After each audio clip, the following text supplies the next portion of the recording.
को डिस्कवर किया था रॉबर्ट हुक ने 1665 में। दो लेयर जो दो सेल को आपस में कनेक्ट करवाती है उस लेयर को हम कहते हैं मिडिल लेयर। अगर ये वेव यहाँ से गुजरेगी तो ये अपना एंगल चेंज कर देगी, तो इस चेंजिंग एंगल को और इस प्रॉपर्टी को हम कहते हैं ऑप्टिकली एक्टिव। प्राइमरी सेल बार को एक्सटेंड करते हैं तो वो अपनी ओरिजिनल पोजीशन पे नहीं आती, उसकी शेप परमानेंटली चेंज हो जाती है।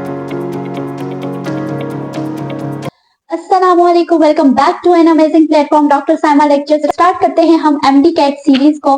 पिछली वीडियोस में हमने टेक्निक्स को डिस्कस किया था, सेल स्ट्रक्चर एंड फंक्शन में मौजूद जितनी भी टेक्निक्स थी हमने उनको डिस्कस किया था। आज इस चैप्टर में मौजूद हम डिस्कस करेंगे सेल वॉल को, और सेल वॉल से ही हम एमडी कैट सीरीज को स्टार्ट करते हैं हम सेल वॉल को। सेल वॉल के वर्ड को ऑब्जर्व करें तो सेल वॉल, सेल के ऊपर मौजूद वॉल का नाम है सेल वॉल। सेल के बारे में मैंने आपको बताया था कि the building block of life, ठीक है, जितने भी लिविंग ऑर्गेनिज्म है वो सेल से बनते हैं। All living organism are made up of cell, so cell is the building block of life. अब हम कहते हैं कि सेल वॉल क्या है, तो हमने सेल को डिस्कस कर लिया था। अब सेल के ऊपर की जो आउटर मोस्ट बाउंड्री है, ऐसी बाउंड्री जो सेल को स्ट्रेंथ प्रोवाइड करती है, जो सेल को मजबूती देती है, उसको हम कहते हैं सेल वॉल। सेल वॉल के बारे में हम कहते हैं कि it is a extra cellular matrix. Cell wall जो है वो एक्स्ट्रा सेलुलर मैट्रिक्स है, ये सेल वॉल एक्स्ट्रा लेयर है। इसको हम एक्स्ट्रा लेयर इसलिए कहते हैं क्योंकि आपने सुना होगा कि सारे सेल्स जो हैं उनके ऊपर प्रेजेंट होती है प्लाज्मा मेम्ब्रेन या सेल मेम्ब्रेन। जितने भी सेल हैं उनकी जो बाउंड्री होती है, जो हर सेल पे प्रेजेंट होती है, उसको हम कहते हैं सेल मेम्ब्रेन और प्लाज्मा मेम्ब्रेन। बट यहाँ पे एक एक्सेप्शनल केस आ जाता है कि कुछ ऐसे सेल होते हैं जिन्हें ज्यादा प्रोटेक्ट करने के लिए सेल वॉल यूज की जाती है। सेल वॉल अल्लाह ताला ने उन सेल्स के ऊपर बनाई है। जिस सेल को ज्यादा प्रोटेक्शन की जरूरत है उस सेल के ऊपर सेल वॉल बनाई गई है, ठीक है। सेल वॉल ज्यादा प्रोटेक्शन देती है उस सेल को जिसके ऊपर सेल वॉल प्रेजेंट होती है। अब हमने कहा कि इसकी हम डिस्कवरी पे आ जाते हैं। डिस्कवरी पे आ जाए तो सेल वॉल को डिस्कवर किया था रॉबर्ट हुक ने 1665 में। मैंने आपको पढ़ाया था सेल थ्योरी के अंदर के सेल को डिस्कवर किया था रॉबर्ट हुक ने 1665 में, जब उसने प्लांट सेल को डिस्कवर किया था। तो साथ ही जब उसने प्लांट सेल को डिस्कवर किया, प्लांट सेल को उसने देखा कोट के अंदर, तो उसी के साथ उसने सेल वॉल को भी डिस्कवर किया, क्योंकि सेल वॉल प्रेजेंट होती है प्लांट्स के अंदर। प्लांट्स के जो सेल्स होते हैं उनकी आउटर मोस्ट लेयर होती है सेल वॉल। तो सेल वॉल को भी रॉबर्ट हुक ने उसी वक्त डिस्कवर किया था जब उसने सेल को डिस्कवर किया। तो हम कहेंगे कि cell wall was discovered by Robert Hooke in 1665। आगे हम आ जाते हैं बच्चे डेफिनेशन पे। तो हम कहते हैं कि the hard, rigid, permeable and non living boundary of the cell, plant cell, is known as cell wall. Cell wall basically hard होती है, रिजिड होती है, परमिएबल होती है, नॉन लिविंग होती है। इसकी डेफिनेशन को याद करने का सिंपल सा आसान सा यह है कि आप इसकी नेचर को समझ लें। 4 पॉइंट्स याद करें। सबसे पहले सेल वॉल हार्ड होती है, सेल वॉल रिजिड होती है। जाहिर सी बात है अगर सेल वॉल हार्ड होगी, सेल वॉल रिजिड होगी। रिजिड हम उस चीज को कहते हैं जो फ्लेक्सिबल नहीं होती, जो टूटती नहीं है, ठीक है, जो ऐसी नहीं होती कि जिसके ऊपर फोर्स अप्लाई करें और वो टूट जाए, ऐसी नहीं होती। फोर्स को बर्दाश्त करने वाली चीज को हम कहते हैं रिजिड। तो सेल वॉल हार्ड होती है, रिजिड होगी। हार्ड है और रिजिड है तो तभी वो प्रोटेक्शन प्रोवाइड कर सकेगी प्लांट्स को। इसके बाद हम कहते हैं कि सेल वॉल जो है वो परमिएबल है। परमिएबल इसका होना इसलिए जरूरी है ताकि अगर प्लांट्स को एक तो प्रोटेक्शन प्रोवाइड करेगी, प्रोटेक्शन के साथ अगर प्लांट्स को न्यूट्रिशन की जरूरत है, प्लांट्स को जितने भी मिनरल्स रिक्वायर है, तो वो सेल्स के अंदर इस वॉल के ही थ्रू जाएंगे। तो इसी वजह से इस वॉल का परमिएबल होना भी जरूरी है। तो ये वॉल हमारे पास क्या है, परमिएबल। उसके बाद हम कहते हैं नॉन लिविंग बाउंड्री है। जाहिर है ये प्लाज्मा मेम्ब्रेन के ऊपर प्रेजेंट होती है, और प्लाज्मा मेम्ब्रेन के ऊपर प्रेजेंट होने की वजह से हम इसे कहते हैं कि ये एक्स्ट्रा सेलुलर मेम्ब्रेन है जो सिर्फ प्लांट सेल में प्रेजेंट होती है। इसके अलावा हम कह सकते हैं कि ये जो सेल है, सेल वॉल है, ये एक्स्ट्रा सेलुलर है, आउटर मोस्ट बाउंड्री है। इसमें कोई इस तरह की एंजाइमेटिक एक्टिविटी नहीं प्रेजेंट होती जिस वजह से हम इसे लिविंग कहें। ये एक्स्ट्रा सेलुलर है और इसे हम कहते हैं नॉन लिविंग बाउंड्री। ये सिर्फ प्रोटेक्शन प्रोवाइड करती है और परमिएबिलिटी होती है, ये चीजों की ट्रांसपोर्टेशन करवा सकती है। 4 पॉइंट्स हमने पढ़ लिया। हमने कहा हार्ड और रिजिड वो किस लिए है, ताकि वो प्रोटेक्शन प्रोवाइड करती है। परमिएबल ताकि वो प्लांट्स को मिनरल न्यूट्रिएंट्स जितने भी चाहिए वो मिल सके। नॉन लिविंग क्योंकि ये एक्स्ट्रा सेलुलर मेम्ब्रेन है, आउटर मोस्ट मेम्ब्रेन है, इसके अंदर एज सच कोई भी एंजाइमेटिक एक्टिविटी प्रेजेंट नहीं होती है, तो हम इसे कहते हैं नॉन लिविंग बाउंड्री। अब हम आ जाते हैं एक्सेप्शनल केस पे। तो मैंने आपसे कहा था कि सेल वॉल प्रेजेंट होती है प्लांट्स के अंदर तो हम कहते हैं कि ये एनिमल सेल के अंदर प्रेजेंट नहीं होती। अब रीजन क्या है एनिमल सेल के अंदर प्रेजेंट ना होने का? तो रीजन ये है कि एनिमल सेल लोकोमोटरी ऑर्गेनिजम्स हैं, ठीक है, वो अपनी लोकेशन चेंज करते हैं। एक जगह पर अगर एक वक्त में है तो वो दूसरे वक्त में दूसरी जगह होंगे। अपनी जो प्लेस है, अपनी वो जो जगह है, वो animals time to time change करते हैं। लेकिन प्लांट्स में एज सच कोई सीन नहीं है। प्लांट्स जो है वो अपनी लोकेशन चेंज नहीं करते, वो जहां पे ग्रो करते हैं वो वही रहते हैं। अगर हमने कहीं भी जमीन में बीज लगाया है, जब वो बीज एक पौधा बनेगा, वो प्लांट बनेगा, वो एक ट्री बनेगा, तो वो वही रहेगा। हमने कहा कि एनिमल्स जो है वो अगर उन्हें कोई डेंजर या कोई भी डेंजरस सिचुएशन फील होती है तो वो अपनी जगह चेंज कर लेते हैं। लेकिन प्लांट्स में इस तरह से नहीं होता। कोई भी डेंजरस सिचुएशन है उसमें प्लांट्स को एक ही जगह रहना पड़ता है, वो अपनी लोकेशन चेंज नहीं करते। दैट्स वाई प्लांट्स के सेल को मजबूत होना लाजमी था। प्लांट्स के सेल ज्यादा स्ट्रॉन्ग हो, प्लांट्स के सेल प्लांट्स को ज्यादा प्रोटेक्शन प्रोवाइड करें। दैट्स वाई अल्लाह ताला ने प्लांट्स के ऊपर, प्लांट्स के सेल के ऊपर एक और लेयर बना दी गई जिसे हम कहते हैं सेल वॉल। तो सेल वॉल प्लांट्स के ऊपर प्रेजेंट होने की वजह ये थी कि उनको मजीद प्रोटेक्शन प्रोवाइड की जाए। एनिमल्स मूव करते हैं तो उन्हें इस लेयर की जरूरत नहीं थी, दैट्स वाई इनके ऊपर ये लेयर नहीं बनाई गई। अब हम आगे आ जाते हैं प्रेजेंट इन कि सेल वॉल हमारे पास किस किस में प्रेजेंट होती है। हमारे पास प्रोकैरियोट्स में, प्रोकैरियोट्स यूनिसेलुलर ऑर्गेनिजम्स होते हैं, ठीक है, प्रोकैरियोट्स में प्रेजेंट होती है, फंजाई में प्रेजेंट होती है, एल्गी में प्रेजेंट होती है और प्लांट्स में प्रेजेंट होती है। इसके बाद हम कहें हम जाते हैं इसकी नेचर पे। जो इसकी मेन नेचर है वो है परमिएबिलिटी, कि जो सेल वॉल है वो परमिएबल होती है, ठीक है। मैंने कहा कि सेल वॉल का फंक्शन ये है कि वो प्रोटेक्शन प्रोवाइड करती है। प्रोटेक्शन अगर वो प्रोवाइड करती है तो साथ उसका परमिएबल होना भी लाजमी है, ताकि अगर सेल के अंदर मिनरल्स, वाटर या कोई भी न्यूट्रिशन रिक्वायर है तो वहां से सेल के अंदर पास होने के लिए इस वॉल को परमिएबल होना लाजमी है। यहाँ से गुजरेंगी चीजें तो वो सेल के अंदर तभी जा सकेंगी। तो दैट्स वाई ये परमिएबल होती है। परमिएबल कितनी होती है? ये सिर्फ 30 से 60 केडीए।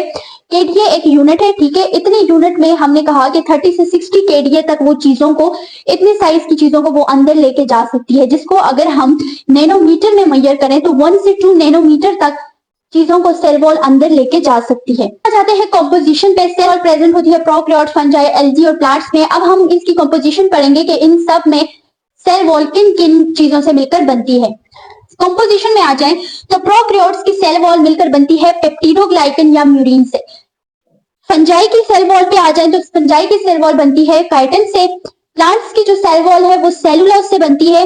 पेप्टिडोग्लाइकन और म्यूरिन जो है वो अमाइनो एसिड और कार्बोहाइड्रेट्स होते हैं, ठीक है। पेप्टाइड जो होता है वो वहां से हम कहेंगे ये इसमें अमाइनो एसिड है, और ग्लाइकन में हम कहेंगे कि कार्बोहाइड्रेट्स। तो पेप्टिडोग्लाइकन बेसिकली अमाइनो एसिड और कार्बोहाइड्रेट्स होते हैं। अब हम आ जाए काइटिन पे। तो फंजाई की जो सेल वॉल है वो काइटिन से मिलकर बनती है। काइटिन बेसिकली पॉलीसेकेराइड्स होते हैं और इनके साथ नाइट्रोजीनियस कंपाउंड भी इसमें मौजूद होते हैं। प्लांट्स पे आ जाए तो प्लांट्स की जो सेल वॉल होती है वो सेलुलोज से मिलकर बनती है, और सेलुलोज बेसिकली पॉलीसेकेराइड्स होते हैं, और पॉलीसेकेराइड्स हमारे पास कार्बोहाइड्रेट्स होते हैं। यहाँ पर दो इंपॉर्टेंट पॉइंट हम डिस्कस करेंगे बैक्टीरिया के बारे में। प्रोकैरियोट्स यूनिसेलुलर ऑर्गेनिजम्स होते हैं जिनमें बैक्टीरिया आता है। बैक्टीरिया में एक ऐसा बैक्टीरिया है जिसके ऊपर सेल वॉल प्रेजेंट नहीं होती। यहाँ पर भी एक एक्सेप्शनल केस आ जाता है। हमने कहा कि बैक्टीरिया में माइकोप्लाज्मा ऐसा बैक्टीरिया होता है जिसमें सेल वॉल प्रेजेंट नहीं होती। ये बहुत इंपॉर्टेंट पॉइंट है एमडीकेट के लिहाज से भी, और आपके जितने भी अदर टेस्ट हैं लाइक केम्यूकेट, नम्स, इन सब में ये बहुत इंपॉर्टेंट पॉइंट है। इसके बाद हम सेलुलोज को डिस्कस करेंगे। तो सेलुलोज हमारे पास मोस्ट अबंडेंट कार्बोहाइड्रेट से अर्थ पे। इसका रीजन ये है कि सेलुलोज हमें मिलता है प्लांट से, वेजिटेबल से, ठीक है। हमारी जो अर्थ है उसमें सबसे ज्यादा ग्रीनरी प्रेजेंट है, वेजिटेबल प्रेजेंट है, प्लांट्स प्रेजेंट है। दैट्स वाई हमने कहा कि हमारे पास जो अबंडेंट कार्बोहाइड्रेट है वो क्या है? सेलुलोज है, जो हम प्लांट से, वेजिटेबल से यहाँ से एक्सट्रैक्ट करते हैं। हम आ जाते हैं सेल वॉल के ऊपर। सेल वॉल की स्ट्रक्चर पे आते हैं। तो सेल वॉल की इस तरह की एक स्ट्रक्चर होती है जिसमें हमने कहा कि जो सबसे ऊपर वाली लेयर होती है उसे हम कहते हैं middle lamella. Middle lamella basically adjacent layer होती है। कोई भी दो सेल है, फॉर एग्जांपल एक सेल ये है और एक सेल ये है, इन दो सेल को जो लेयर जोड़ेगी उन्हें हम, उस लेयर को हम कहते हैं मिडल लैमेला। तो ये यहाँ पर इन दो सेल को जो लेयर जोड़ रही है उसे हम कहते हैं मिडल लैमेला। फिर हमारे पास यहाँ पर आ जाती है प्राइमरी सेल वॉल, जो सबसे पहली और न्यूली फॉर्मिंग लेयर होती है। किसी भी सेल पे जो सबसे पहली लेयर फॉर्म होती है उसे हम कहते हैं प्राइमरी सेल वॉल। अब हम आ जाते हैं दूसरी लेयर पे जो वुडी प्लांट्स में प्रेजेंट होती है, उसे हम कहते हैं सेकेंडरी सेल वॉल। और फिर हम आ जाते हैं उसके बाद नीचे आ जाती है सेल मेम्ब्रेन। डिस्कस करते हैं लेयर्स ऑफ सेल वॉल को। Cell wall consist of 3 layers, ठीक है। सेल वॉल में 3 लेयर प्रेजेंट होती है, middle lamella, primary cell wall और सेकेंडरी सेल वॉल। सबसे पहले आ जाती है सेल वॉल में जो पहली layer middle lamella. Middle lamella मैंने कहा थी wall which hold connect the adjacent plant cell together. Middle lamella ऐसी सेल वॉल की ऐसी लेयर है जो कनेक्ट करवाती है दो सेल को। हमने कहा कि जो सेल हैं वो मिलकर टिश्यू बनाते हैं, ठीक है। बहुत सारे सेल मिलकर टिश्यू बनाते हैं, तो सेल कनेक्ट आपस में किस तरह से होते हैं? प्लांट सेल आपस में कनेक्ट होते हैं, उनका जो कनेक्शन होता है वो लेयर करवाती है और उस लेयर का नाम है मिडिल लैमेला। पहली लेयर है मिडिल लैमेला और मिडिल लैमेला का फंक्शन क्या होता है? वो होल्ड करती है और कनेक्ट करती है दो लेयर्स को आपस में, ठीक है। वो लेयर जो दो सेल को आपस में कनेक्ट करवाती है उस लेयर को हम कहते हैं मिडिल लैमेला। आगे हम आ जाते हैं इसकी थिकनेस पे। तो मिडिल लैमेला की थिकनेस है 1 माइक्रोमीटर। पोजीशन में हम आ जाए तो it is compose of sticky gel like magnesium and calcium, pectic acid plus pectin. Middle lamella pectic acid और पैक्टिन से बनती है, इसके अलावा मैग्नीशियम और कैल्शियम के साल्ट से मिलकर बनती है।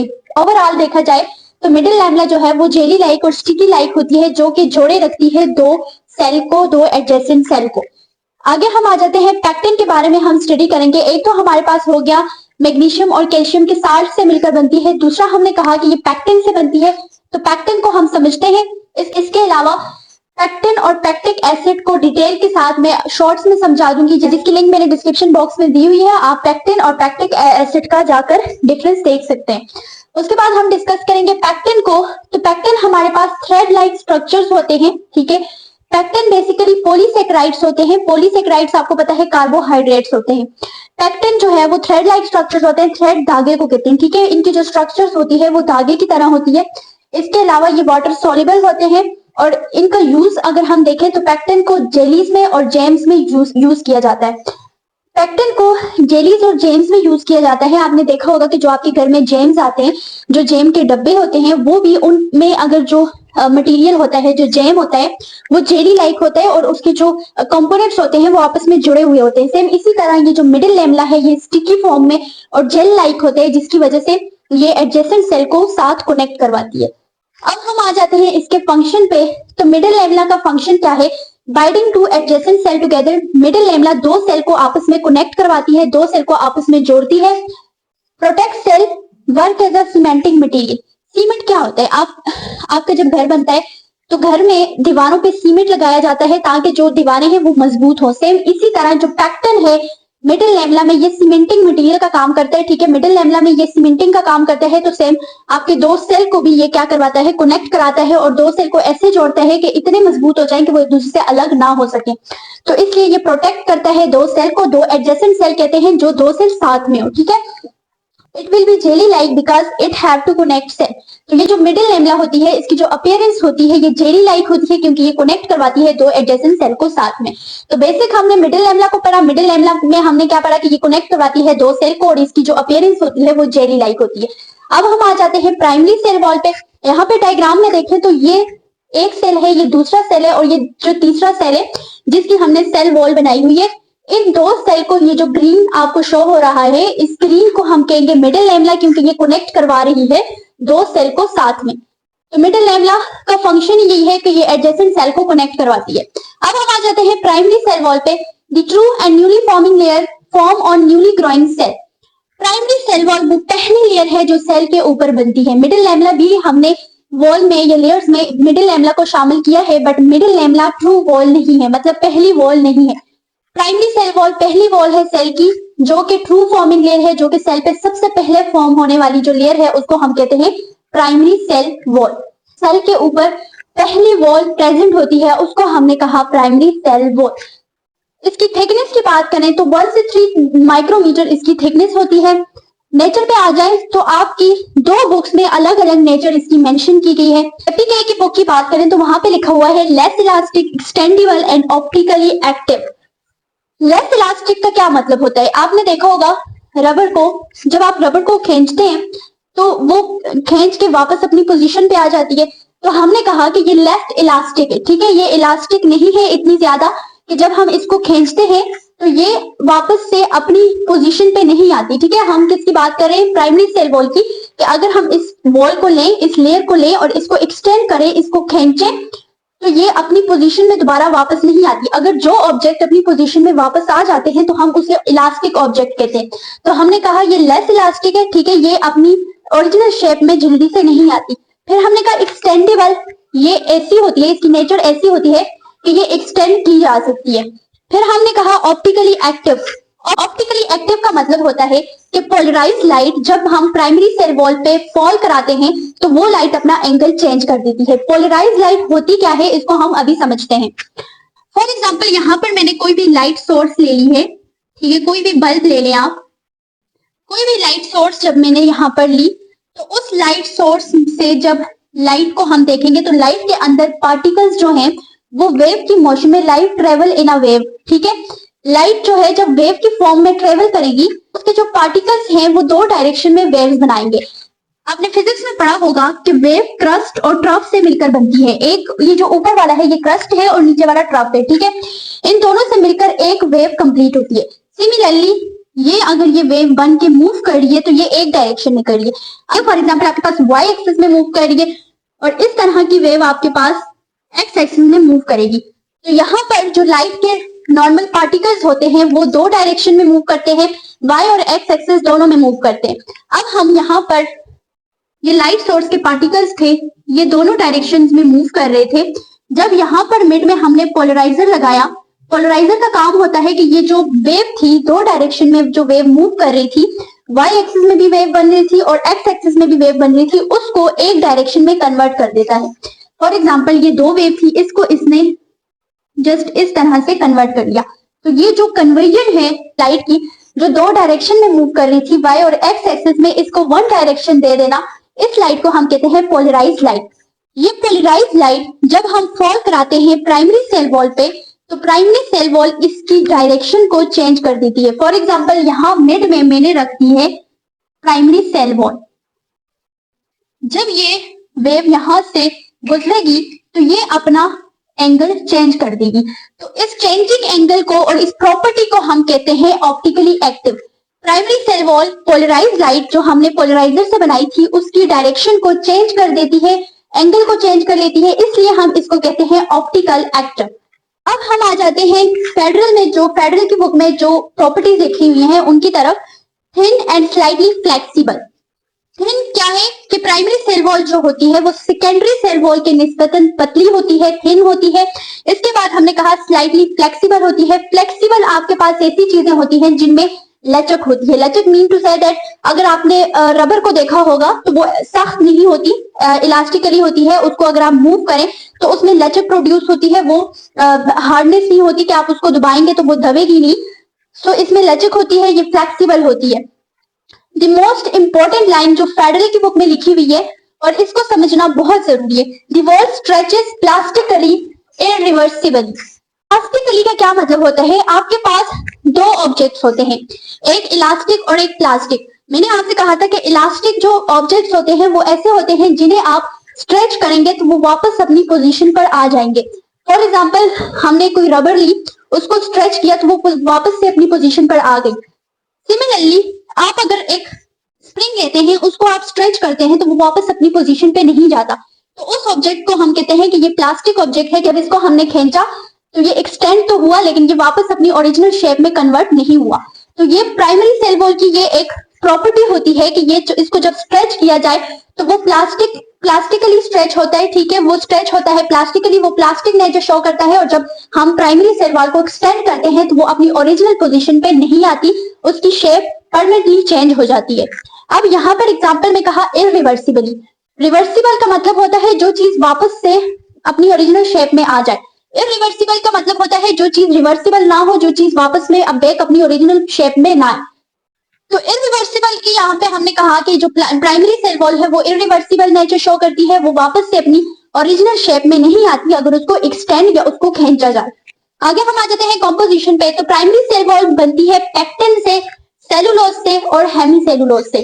पेक्टिन को हमने यहाँ पर एक्सप्लेन कर लिया, हम अब एक्सप्लेन करेंगे हेमीसेलुलोज को और सेलुलोज को। सेलुलोज जो है, cellulose complex and most abundant polysaccharides in nature. Cellulose microfibrils are arranged in a criss-cross arrangement and held together by a hydrogen bond.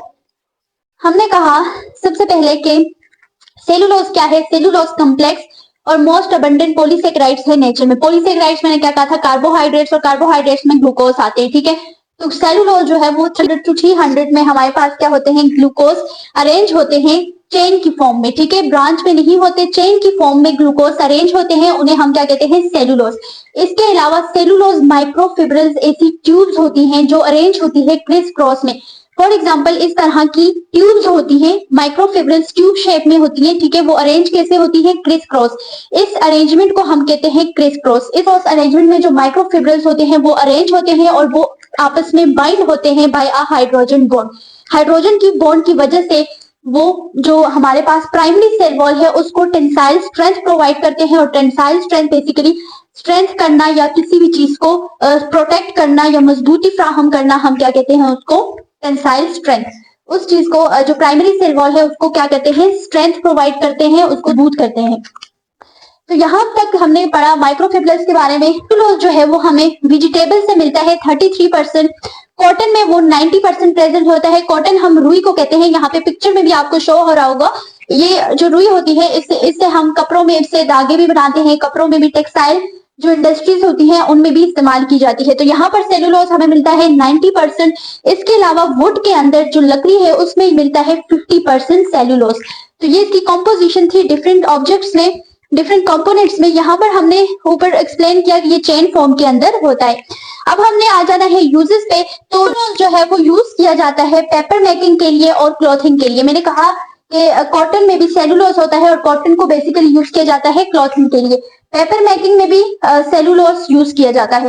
इसके अलावा सेलुलोज की कुछ फॉर्म्स हैं, उनके यूजेस हम डिस्कस करेंगे। लाइक नाइट्रोसेलुलोज जिसको एक्सप्लोसिव्स में यूज किया जाता है। एक्सप्लोसिव यूज करते हैं ताकि हीट अप जल्दी हो और रैपिडली कोई भी चीज बर्न कर जाए, जल जाए।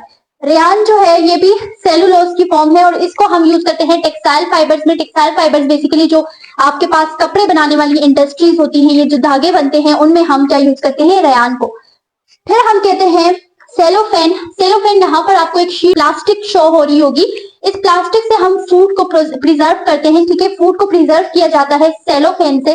सेलोफेन जो है बेसिकली पार्शियल परमिएबल मेम्ब्रेन से कहा जाता है क्योंकि इसे हम स्टोरेज कर सकते हैं डिफरेंट ऑब्जेक्ट्स की। यहाँ पर आपको मेंशन भी हो रहा होगा कि फ्रूट्स को हम प्रिजर्व कर रहे हैं। सेम इसी तरह ये मेम्ब्रेन जो है इसमें भी क्या प्रेजेंट होता है, सेलुलोज। अब हम आ जाते हैं आगे हेमी सेलुलोज को। हेमी सेलुलोज भी सेलुलोज की ही फॉर्म है जो प्राइमरी सेल वॉल में प्रेजेंट होती है। हेमी सेलुलोज बेसिकली ब्रांच होती है जबकि सेलुलोज चेन फॉर्म में होती है। हेमी सेलुलोज चेन फॉर्म में नहीं होती, वो ब्रांच में होती है, ठीक है। यहाँ हेमी सेलुलोज जो है वो ब्रांच पॉलीसेकेराइड्स होते हैं और ये किस फॉर्म में होते हैं, ब्रांच में। ब्रांच में किस तरह से होते हैं, फॉर एग्जांपल ये आपके पास हेमी सेलुलोज के कंपाउंड्स अटैच हैं। यहाँ पर इनके कंपाउंड्स के साथ फॉर एग्जांपल यहाँ पर एक कंपाउंड और अटैच होगा, जाइलोज ले लें, और यहाँ पर अटैच हो जाएगा ग्लेक्टोज एक्सेट्रा। तो यहाँ पर ये बन जाएगी ब्रांच में। तो हमने कहा कि ये ब्रांच पॉलीसेकेराइड्स है, किसके साथ अटैच होते हैं, ब्रांच में जाइलोज, ग्लेक्टोज और एक्सेट्रा और भी कंपाउंड अटैच हो सकते हैं। फिर हमने कहा कि इसे हम क्रॉस लिंकिंग ग्लाइकोन भी कहते हैं क्योंकि ये क्रॉस लिंक की फॉर्म में होता है, एक पार्टिकल दूसरे के पार्टिकल में क्रॉस लिंक होता है, ठीक है। अब हम आते जाते हैं इसके यूजेस पे। यूजेस में हम आ जाए तो सेलुलोज बेसिकली हेमी सेलुलोज को हम यूज करते हैं अल्कोहल प्रोडक्शन में। अल्कोहल की प्रोडक्शन में हम हेमी सेलुलोज को यूज करते हैं। इसके अलावा एमल्सिफायर में यूज किया जाता है हेमी सेलुलोज को। एमल्सिफायर बेसिकली हम कहते हैं जब भी हम वाटर और ऑयल को मिक्सिंग करना चाहते हैं। आपको पता है कि वाटर और ऑयल कभी भी मिक्स नहीं होता। अगर हम रैंडमली वाटर को लें और उसके ऊपर ऑयल डाल दें तो वो ऑयल ऊपर सरफेस पे आ जाता है। तो इस चीज को खत्म करने के लिए हम एमल्सिफायर का यूज करते हैं जो कि हेमी सेलुलोज से मिलकर बनता है, ठीक है। हेमी सेलुलोज से हम एमल्सिफायर बनाते हैं और एमल्सिफायर के थ्रू हम मिक्सिंग करवाते हैं वाटर और ऑयल की। जो भी हम कंपाउंड या लिक्विड बनाते हैं यूजिंग ऑफ हेमी सेलुलोज के यूज से, जो भी हम एमल्सिफायर बनाते हैं उसको हम जब ऐड करते हैं उस सोल्यूशन में, तो वो कंपाउंड, एक कंपाउंड अगर वाटर के साथ अटैच होगा तो उसी का दूसरा कंपाउंड अटैच हो जाएगा ऑयल के साथ और वो आपस में दोनों को मिक्सिंग कर लेगा। तो ये बेसिकली था हमारे पास सेलुलोज और हेमी सेलुलोज। हमने प्राइमरी सेल वॉल की कंपोजिशन को पढ़ लिया कि वो मिलकर बनती है पेक्टिन, सेलुलोज और हेमी सेलुलोज को। अब हम डायग्राम से प्राइमरी सेल वॉल को डिस्कस करते हैं। सबसे पहले हमने कहा यहाँ पर आ गई मिडिल लैमेला। मिडिल लैमेला के ऊपर हमने कहा कि मिडिल लैमेला की कंपोजिशन में भी हमारे पास प्रेजेंस होते हैं पैक्टिन। तो यहाँ पर ये आपको ब्लू में पैक्टिन नजर आ रहे हैं और ये आ गई आपकी मिडिल लैमेला। यहाँ पर आ गई है primary cell wall. Primary cell wall में माइक्रोफिब्रिल्स अरेंज होते हैं क्रिस क्रॉस अरेंजमेंट में। यहाँ पर ये अरेंज है क्रिस क्रॉस अरेंजमेंट में। ये आपके पास क्या है, माइक्रोफिब्रिल्स। उसके बाद आपके पास प्राइमरी सेल वॉल में भी पैक्टिन मौजूद होता है।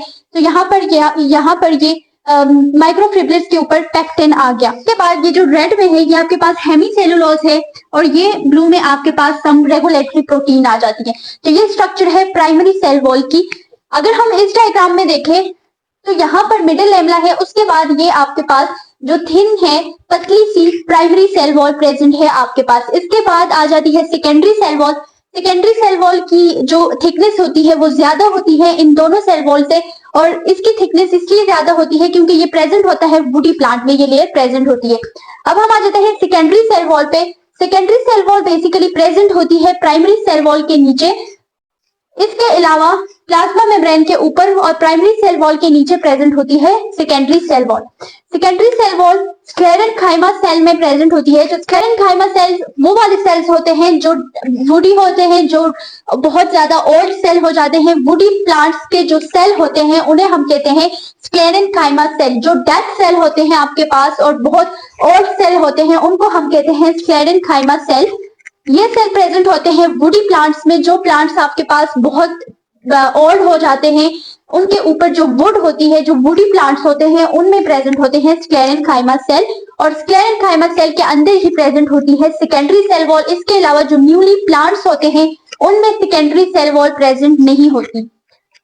अब हम आ जाते हैं इसकी थिकनेस पे। तो इसकी थिकनेस है 5 to 10 माइक्रोमीटर। नेचर की बात करें तो ये क्रिस्टल में प्रेजेंट होती है, क्रिस्टलाइन होती है। इसके अलावा ये स्ट्रॉन्गली ऑप्टिकली एक्टिव होती है। ऑप्टिकली एक्टिव का मतलब मैंने आपको बहुत अच्छे से समझा दिया है। उसके बाद हमने कहा ये रिजिड होती है, सख्त होती है। इसमें कैल्शियम और मैग्नीशियम के साल्ट्स होते हैं। सिलिका और wax jelly like wax material होता है जो इसके अंदर प्रेजेंट होता है। उसके बाद हमने कंपोजिशन की बात की। तो जो सेकेंडरी सेल वॉल है वो मिलकर बनती है लिग्निन, सेलुलोज और हेमीसेलुलोज से। सेलुलोज और हेमीसेलुलोज को हमने डिस्कस कर लिया है। अब हम डिस्कस करेंगे लिग्निन को। लिग्निन बेसिकली ऑर्गेनिक पॉलीमर है। ऑर्गेनिक पॉलीमर के साथ ये क्या है, एरोमेटिक अल्कोहल है। अभी तक हमने जितने भी सेलुलोज, हेमीसेलुलोज, पैक्टिन इनको पढ़ा, ये हमारे पास कार्बोहाइड्रेट्स है। यहाँ पर लिग्निन जो है ये एक्सेप्शनल केस है, ये यहाँ पर कार्बोहाइड्रेट नहीं है बल्कि ये क्या है, एरोमेटिक अल्कोहल है और बेसिकली ये क्या है, ऑर्गेनिक पॉलीमर। यूजेस पे लिग्निन के आ जाए तो ये ट्रांसपोर्ट करवाता है वाटर की और स्ट्रेंथ प्रोवाइड करता है प्लांट को। सेकेंडरी सेल वॉल में लिग्निन प्रेजेंट होता है, दैट्स व्हाई ये वुडी प्लांट को स्ट्रेंथ प्रोवाइड करता है और वुडी प्लांट्स के अंदर ट्रांसपोर्ट को जो ट्रांसपोर्टेशन होती है वो कैरी ऑन करता है। इसके बाद हम कहते हैं कि 25% of would is made up of lignin. जो लकड़ी है आपके पास 25% जो लकड़ी है वो बनती है लिग्निन से। इसके बाद हम कहते हैं कि ये यूज की जाती है प्ले बोर्ड, जितने भी प्ले बोर्ड्स हैं और लकड़ी उनमें हम लिग्निन का यूज करते हैं।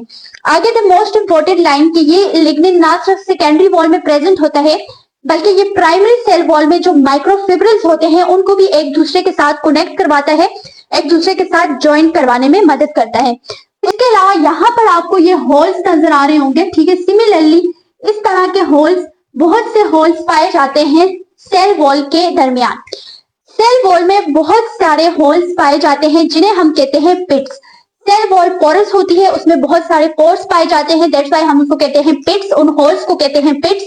और वो जो होल्स होते हैं वो अलाउ करते हैं वाटर की मूवमेंट। इसके अलावा जितने भी मटेरियल होते हैं लिक्विड में उनकी मूवमेंट को जो कैरी ऑन करवाता है वो कहाँ से होती है, वो प्लाज्मोडेस्माटा जो होल्स प्रेजेंट होते हैं सेल वॉल के अंदर उनमें से ट्रांसफर होते हैं। तो अब हम आ जाते हैं सेल वॉल के फंक्शंस पे। तो सेल वॉल सबसे पहले प्रोवाइड करती है मैकेनिकल स्ट्रेंथ। आपके जो भी प्लांट्स जो है उनको प्रोवाइड करती है स्ट्रेंथ, उनको मजबूती देती है सेल वॉल। उनके सेल जब स्ट्रांग होंगे तो वो प्लांट ऑटोमेटिकली बहुत स्ट्रांग होगा। इसके अलावा प्रोटेक्शन प्रोवाइड करती है, जितनी भी डेंजरस सिचुएशंस आती हैं, जितने भी हर्डल्स आते हैं उनको फेस करने में प्रोटेक्शन प्रोवाइड करती है सेल वॉल। इसके अलावा स्ट्रक्चर प्रोवाइड करती है जो आपको इसके अलावा शेप देती है, स्पेसिफिक शेप, स्पेसिफिक स्ट्रक्चर देती है सेल वॉल किसी भी प्लांट को। उसके बाद हम आ जाते हैं विच कैन टर्गर प्रेशर। जब भी पानी सेल्स में ज्यादा हो जाता है तो उसकी जो वॉल्स हैं उन पे प्रेशर लगता है जिसे हम कहते हैं टर्गर प्रेशर। उस प्रेशर से सेल को बर्स्ट करने में या सेल को फटने से महफूज करने में सेल वॉल बहुत इंपॉर्टेंट रोल प्ले करती है। अब स्टोरेज को मेंटेन करती है, ग्रोथ को मेंटेन करती है और facilitate water transport. Secondary cell wall में भी हमने पढ़ा कि लिग्निन कैसे वाटर ट्रांसपोर्ट करवाता है, तो यहाँ पर जो है ये सारे फंक्शंस थे सेल वॉल के। ये था सेल वॉल। इसमें अब ऐसा कोई पॉइंट नहीं है जो सेल वॉल में आपके लिए कंफ्यूजन क्रिएट करे। हर चीज और हर पॉइंट को यहाँ पर बहुत क्लियरली डिस्कस कर दिया है। पैक्टिक और पैक्टिन एसिड की लिंक में डिस्क्रिप्शन में दे दूंगी, उनका डिफरेंस आप वहां देख सकते हैं। यहाँ तक थी सेल वॉल। आज वीडियो में हम एमडीकैट से, केमयूकैट से और नम से रिलेटेड एमसीक्यूज को डिस्कस करेंगे जो सेल वॉल से रिलेटेड होंगे। इसके अलावा डिटेल में डिस्कस करेंगे प्लाज्मा मेम्ब्रेन को और अपनी एमडीकैट सीरीज को लेके चलेंगे। तब तक के लिए अल्लाह हाफिज।